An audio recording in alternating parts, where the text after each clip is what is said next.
আমার in total 4 সন্তান। এক সন্তান আল্লাহ নিয়েছেন, এক সন্তান আল্লাহর কাছে আছেন, জন্মের পরেই আল্লাহ পাক তাকে নিয়েছেন, আলহামদুলিল্লাহ। ইনশাআল্লাহ তার সাথে আমাদের জান্নাতে দেখা হবে ইনশাআল্লাহ। আর এখন আমার 1 মেয়ে এবং 2 ছেলে। তো প্রত্যেক ছেলে এবং মেয়ের সময় ওয়াইফকে ঢোকানো হয়েছে আমি জায়নামাজেই। যতক্ষণ পর্যন্ত বাচ্চা আমার হাতে আসে না আমি জায়নামাজেই ছিলাম। এবং আমি দেখেছি যে আল্লাহ যে আছেন, আল্লাহ যে মানুষের এত কাছে, আল্লাহ যে দোয়া কবুল করেন, শোনেন, মানে আমি হৃদয় থেকে উপলব্ধি করেছি। এই কথাগুলো তো বোঝানো যাবে না, এগুলো তো আমি কোনো দলিল বা প্রমাণ দিয়ে আপনাকে বোঝাতে পারবো না। এটা আপনি ফেস করলে না ফিল করলে বুঝতে পারবেন। তো সেজদায় দোয়া করতে করতে চোখের পানি ফেলার সাথে সাথে দেখা যায় যে নার্স এসে বলেছে আমাকে যে আর কাঁদতে হবে না, এই যে মেয়ের কান্না শোনেন। এমন হয়েছে আমার সাথে। কারণ মানে স্ত্রীর যে প্রসব বেদনা, এটা দেখে কিন্তু স্বামী আসলে ঠিক থাকতে পারে না, তাদের প্রচণ্ড কষ্ট হয়। এবং এই কষ্টটা এই কারণেই হয়তো নবী সাল্লাল্লাহু আলাইহি ওয়াসাল্লাম বলেছেন, তোমার সবচেয়ে সেরা অধিকার পাওয়ার, মানে ভালো ব্যবহার পাওয়ার অধিকার রাখে তোমার মা, এরপর তোমার মা, তারপরেও তোমার মা, এরপর তোমার বাবা। তো মায়ের এই যন্ত্রণা শুধু মায়েরাই বুঝতে পারবেন। তো আপনি যদি জান্নাত পেতে চান, মায়ের সেবা করেন, মায়ের খেদমত করেন, মাকে সন্তুষ্ট রাখেন, ইনশাল্লাহ জান্নাত পেয়ে যাবেন ইনশাআল্লাহ। আর এই যুগে কিন্তু মা বাবার সাথে দাস দাসীর মতো আচরণ করা হয় আর কি। মায়ের হকটা কখনো নষ্ট করেন না। আর মেয়েদের প্রতি তাদের প্রতি আমার কনসেপ্টটা ভিউ হচ্ছে এরকম যে কঠিন হয়ে তাদের সাথে কোনো লাভ নাই। আসলে আদতে আলটিমেটলি কঠিন হয়ে কোনো লাভ নাই। 2-1 দিন হয়তো ঝগড়াঝাটি হতে পারে, মনোমালিন্য হতে পারে, কিন্তু কঠিন হয়ে তাদেরকে লাইনে আনা খুব একটা যায় না। নরম হয়ে বুঝিয়ে সুজিয়েই, ভালো ব্যবহার, ভালোবাসা, মহব্বত দিয়েই সম্ভব ওদের মন জয় করা, আদারওয়াইজ সম্ভব না। তো খেয়াল রাখবেন এই বিষয়গুলো। এরপরে আজান হবে, তাহানিক হবে, 7ম দিনে গিয়ে আপনি আকিকা করবেন। যদি করতে না পারেন 14 দিনে, যদি তাও করতে না পারেন 21। এভাবে সুযোগ আছে আকিকা করার, তবে 7ম দিনে আকিকা করা সুন্নাহ। আকিকাটা কি? এটা হচ্ছে আপনার সন্তানের জানের বদলে একটা জানের উৎসর্গ। ছেলে হলে 2টো খাসি, মেয়ে হলে 1টা। কারণ কি, মেয়েদের রোগ প্রতিরোধ ক্ষমতা কিন্তু এমনিই বেশি, ছেলে বাচ্চার রোগ প্রতিরোধ ক্ষমতা কিন্তু কিছুটা কম। এখানে 2টো খাসি উৎসর্গ করা হচ্ছে আল্লাহর কাছে। এখানে মেয়েদেরকে ছোট করা হচ্ছে না। তসলিমা নাসরিন টাইপের মেয়ে থাকলে বলতে পারে যে হ্যাঁ এটা ছোট করা হচ্ছে। এখন আকিকার পর কি মাথা মুন্ডন করা। মাথা মুন্ডন মানে একটা চুল থাকে, চুলটা কষ্ট দেয়, ডক্টরাই বলেন যে এই চুলটা কিন্তু বাচ্চাদেরকে কষ্ট দেয়, এই চুলটাকে কামিয়ে ফেলা। যদি মাথায় কোনো প্রবলেম থাকে, ডক্টর বলে না এখন করার দরকার নাই, সেটা আলাদা ইস্যুস, কিন্তু নর্মালি কামিয়ে ফেলা উচিত। এবং চুলের ওজন করতে হয়, এই চুলের ওজনের সমপরিমাণ রূপা আল্লাহর পথে সদাকা করতে হয়, এটা সুন্নাহ। তো এটা করবেন। তারপরে আকিকা করলেন, আকিকা আপনি যেভাবে গোশত বন্টন করেন সেভাবে করবেন। বাচ্চা এখন জন্ম হয়েছে, আপনাদের নতুন অধ্যায় শুরু, এই প্যারেন্টিংস আপনার এখন শুরু হচ্ছে। এখন আপনার জন্য প্যারেন্টিংস বইটা আমি সাজেস্ট করছি এবং আমি কিছু বলে দিচ্ছি।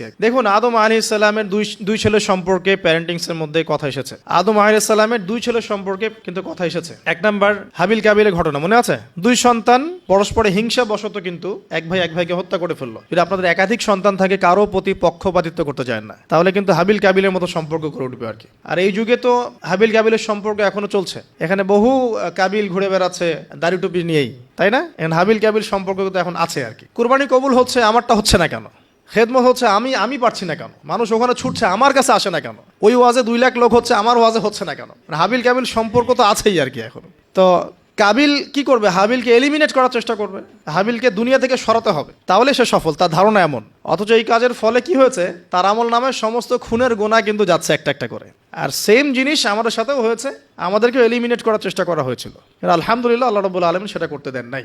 আল্লাহ পাক সবসময় সত্যের সাথে থাকেন, অনেস্টির সাথে থাকেন। আল্লাহ পাক সবসময় নূর এবং মারিফতওয়ালা মানুষের সাথেই থাকেন। আল্লাহ পাক কখনোই ইবলিস এবং কাবিলের সাথে থাকেন না। আল্লাহ পাক বোঝার তৌফিক দেখ। সামনে যান। নূহ আলাইহিস সালামের জীবনেও কিন্তু প্যারেন্টিংস আছে। দেখেন, এক সন্তান ইসলাম কবুল করছে না। তো এমন হতে পারে যে দীর্ঘদিন আমার একাধিক সন্তান, আমি আমার সর্বোচ্চ পরিশ্রম করছি সন্তানের পিছনে, তাদের ভরণ পোষণ, খাওয়া দাওয়া, এডুকেশন সবকিছু, তারপরেও জীবনের এক পর্যায়ে গিয়ে একজন বিভ্রান্ত হয়ে গেছে। এটা হতে পারে, এটারও সুযোগ আছে। এতে আপনি দোষী হবেন না ইনশাআল্লাহ, কারণ আপনি আপনার চেষ্টাটা অব্যাহত রেখেছিলেন। তো একটা কথা বলতে ভুলে গেলাম যে ওই যখন হাবিল কাবিলের কথা এসেছে, তখন একটা কথা বলতে ভুলে গেছি যে ওই ইউসুফ আলাইহিস সালামের কথা মনে আছে নিশ্চয়ই। ইউসুফ আলাইহিস সালামের বাবার কিন্তু 12 সন্তান। এই যে 11 সন্তান, 11 ভাই যে ইউসুফ আলাইহিস সালামের এগেইনস্টে যে ষড়যন্ত্র করছে, কারণ কি? কারণ বাবা ইউসুফকে খুব বেশি ভালোবাসে, বাবা ইউসুফকে অনেক আদর করে, তার খুব চমৎকার সুন্দর দেখতে। এমন হয় না যে একটা বাচ্চা খুব সুন্দর, বা আপনার বড় মেয়ে আপনি বেশি আদর করেন, একটু বেশি আদর করেন, হ্যাঁ, তো এই জায়গাটা কিন্তু সতর্ক থাকতে হবে যে সন্তান একাধিক হয়ে গেলে আবার হিংসাত্মক মনোভাব গড়ে না ওঠে। এই জন্য ছোটবেলা থেকে শিক্ষা দিতে হবে যে সে তোমার বড় আপু, সে তোমার ভাই। হ্যাঁ, সবাইকে আপনার একটা ইনসাফ প্রতিষ্ঠা করতে হবে। কোরআনে অনেক দলিল আছে আপনার। আপনি ইব্রাহিম আলাইহিস সালামের ঘটনা দেখেন যে তার সন্তানকে মানুষ করেছে তার মা হাজরা আলাইহিস সালাম। ইব্রাহিম আলাইহিস সালাম কিন্তু সেখানে রেখে চলে আসছেন, মানুষ করেছে কিন্তু তার মা। তো যে হাজরা আলাইহিস সালাম বলছেন যে ইয়া ইব্রাহিম, হে ইব্রাহিম, আপনি আমাদেরকে কেন এখানে রেখে যাচ্ছেন? তখন ইব্রাহিম আলাইহিস সালাম বলছেন যে আল্লাহর আদেশে। তখন হাজরা আলাইহিস সালাম বলছেন যে যদি আল্লাহর আদেশে আপনি আমাদেরকে এখানে রেখে যান জনমানব শূন্য বিরান একটা জায়গায়, তাহলে ইনশাআল্লাহ আল্লাহ আমাদেরকে ধ্বংস করবেন না। এই যে তাওয়াক্কুল আল্লাহর প্রতি, একজন তাওয়াক্কুল কারিনী মায়ের গর্ভ থেকে জন্ম নিয়েছে ইসমাইল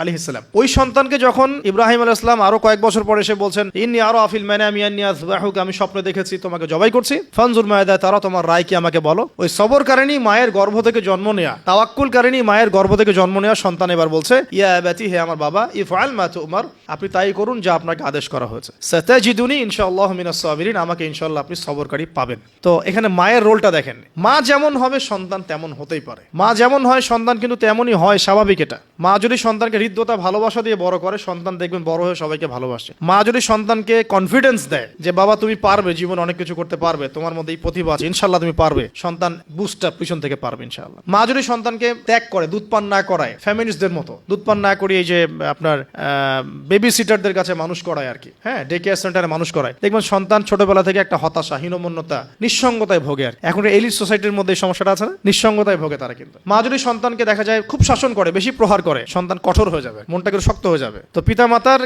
সন্তানের প্রতি অ্যাটিটিউডটা একটা বড় ফ্যাক্ট, যে সন্তান বড় হয়ে কি হবে। হিটলারের জীবনী পড়ে দেখেন, সে বলছে আমার পিতা আমাকে খুবই মায়ের মারতো আর কি, খুবই পিটাইতো। তো বড় হয়েও শিখছে আর কি যে পিটাইলেই কাজ হয়, যদি কিছু করতে হবে তো পিটাইলেই কাজ করতে হবে। এরপরে সে যে পিটানো শুরু করছে সবাইকে গণহারে। এই যে সন্তান জন্ম নিল ইসমাইল আলাইহিস সালাম হাজরা আলাইহিস সালামের গর্ভ থেকে, মা যেমন হলো সন্তান তেমন হলো কিন্তু। আর এই যে মায়ের আত্মত্যাগ দেখেন, সাফা মারওয়া সাই করা যে ঘটনা, জামজাম কূপের যে ঘটনা, এই ছেলের কুরবানির যে ঘটনা, এই ঘটনাগুলো আল্লাহর কাছে এত বেশি পছন্দ হয়েছে। দেখেন কিয়ামত পর্যন্ত হজ ওমরায় আপনি এগুলো কিন্তু করছেন, হজে করছেন, অথচ এটা কিন্তু ইব্রাহিম আলাইহিস সালামের যুগের ঘটনা। আমরা কিয়ামত পর্যন্ত এই ঘটনাগুলো ফলো করছি আর কি। আর এমন কোনো ধর্ম নাই যে ধর্মে ইব্রাহিম আলাইহিস সালামকে গালি দেওয়া হচ্ছে।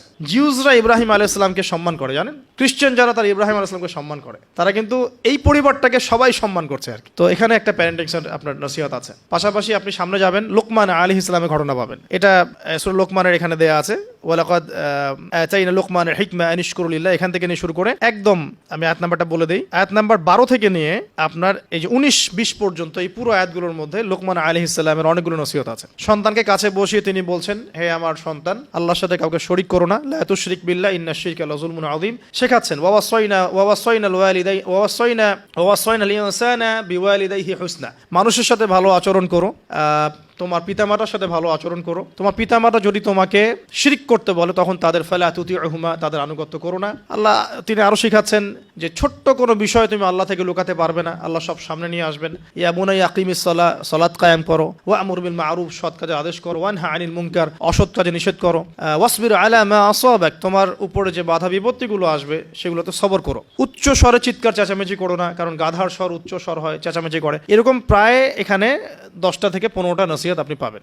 চিস্ট করে বলে দিলাম যে লুকমান আলাইহিস সালাম তার সন্তানকে যা শিক্ষা দিয়েছেন এটা প্যারেন্টিংসের জন্য যথেষ্ট। আর আপনি সন্তানকে শিক্ষা দিবেন শিরকের শিক্ষা, আপনি আল্লাহকে চিনতে শেখাবেন, রাসূলকে চিনতে শেখাবেন, কোরআনের সাথে সম্পর্ক করে দিবেন, হ্যাঁ, 5 ওয়াক্ত নামাজে অভ্যস্ত করবেন, পাবন্দি করবেন, ইসলামিক পরিবেশ বাসায় বজায় রাখবেন, তালিম হবে, ইসলামিক কালচার রাখবেন। যদি বাচ্চা বিনোদন পছন্দ করে ইসলামিক বিনোদন দিবেন, তাকে সময় দিবেন, তার সাথে কথা বলবেন, তার সাথে গল্প করবেন। তো এখন দেখেন কোরআনে এমন অনেক কিছুই আছে। লুকমান আলাইহিস সালামের কথাই বলেন, আপনি ইব্রাহিম আলাইহিস সালামের কথাই বলেন, আদম আলাইহিস সালাম, নূহ আলাইহিস সালাম থেকে শুরু করে প্রত্যেক নবী রাসূলের জীবনেই দেখবেন আপনি প্যারেন্টিংসের একটা খোরাক পাবেন। ইভেন আমাদের নবী মুহাম্মদ সাল্লাল্লাহু আলাইহি ওয়াসাল্লামের ক্ষেত্রে দেখেন। আচ্ছা, এখানে যাওয়ার আগে এখানে আসি যে এই যে ঈসা আলাইহিস সালামের মা মারিয়াম আলাইহিস সালাম, তিনি কি পবিত্র ছিলেন না?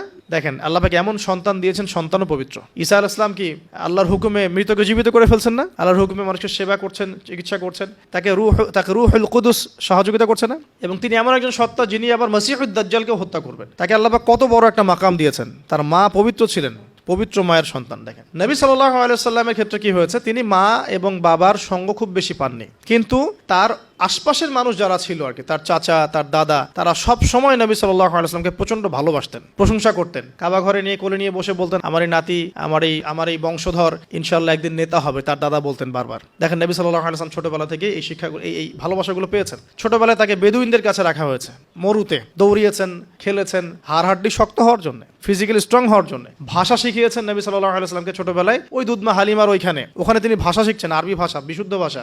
ছোটবেলা থেকে নবী সাল্লাল্লাহু আলাইহি ওয়াসাল্লামকে যারা ভালোবাসতেন, খেয়াল করে দেখেন নবী সাল্লাল্লাহু আলাইহি ওয়াসাল্লামও বড় হয়ে সবাইকে ভালোবাসেন। এতিমের পাশে দাঁড়ান, বিধবার পাশে দাঁড়ান, মিসকিনের খোঁজ নেন। আমি বোঝাতে যাচ্ছি যে সন্তান সেটাই শিখবে যেটা পিতামাতা তাকে ছোটবেলায় শিখাবে। আপনি যে এনভায়রনমেন্টটা দিবেন, সেই এনভায়রনমেন্টেই তার কৈশোর যৌবন করে উঠবে। সাহাবীদের জীবনী দেখেন, তাবিঈন জীবনী দেখেন, সলফে সালেহিনের জীবনী দেখেন, ইমাম বুখারী, ইমাম আবু হানিফা, শাফিঈ, আহমেদ বিন হাম্বল, ইমাম মালিক, তাদের জীবনীগুলো দেখেন।